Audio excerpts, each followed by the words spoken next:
Lorsqu'Ashley, âgé de 59 ans, a été hospitalisé pour une appendicite, ni lui, ni les médecins n'ont envisagé la possibilité d'une infection au VIH.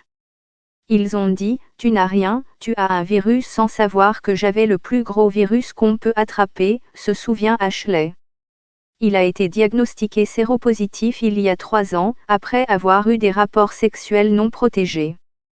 Mais le diagnostic tardif signifiait que le virus avait déjà commencé à endommager son système immunitaire. Stanley Gara, le roi du préservatif au Kenya. L'expérience d'Ashley n'est pas inhabituelle. 6 personnes de plus de 50 ans sur 10 atteintes du VIH ont été diagnostiquées tardivement en 2018, selon les chiffres de Public Health England, PHE.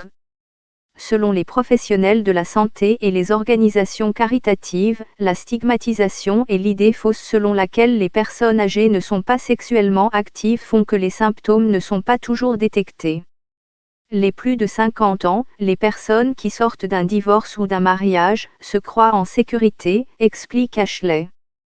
Parce que ces maladies sont pour les jeunes. Mais elles ne le sont pas, elles sont pour tout le monde.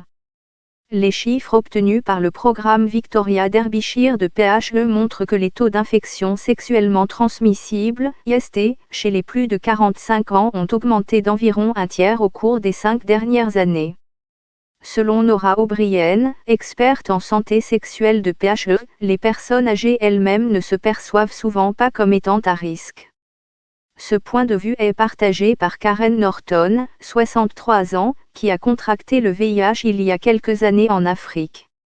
La majorité d'entre nous croit que nous sommes invincibles et que cela ne nous arrivera jamais, dit-elle.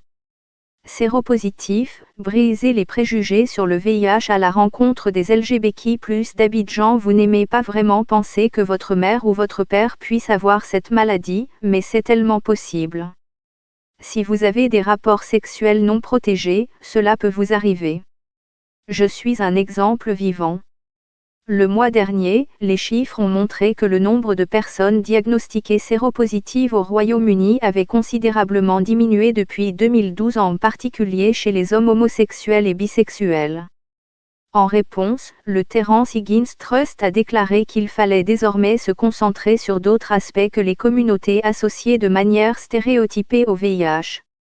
Aled Osborne, de Brigstoway, une organisation caritative basée à Bristol qui soutient les personnes touchées par le VIH, a déclaré que les personnes de plus de 50 ans pouvaient croire à tort que le VIH était une maladie d'homosexuels.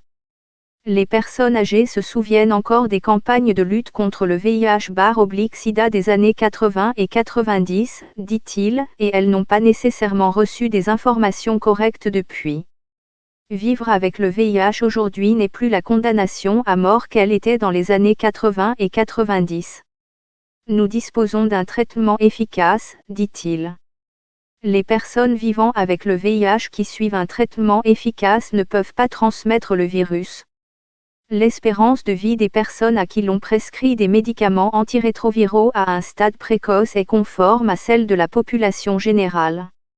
Mais les infections à un stade avancé présentent un risque de décès plus de 10 fois supérieur dans l'année qui suit le diagnostic par rapport à ceux qui sont diagnostiqués à un stade précoce et commencent immédiatement un traitement. Ça ne me dérangeait pas d'être séropositive. Ça ne me dérange pas du tout. Mais ce n'est que ce retard qu'ils ne l'ont pas trouvé, dit Ashley.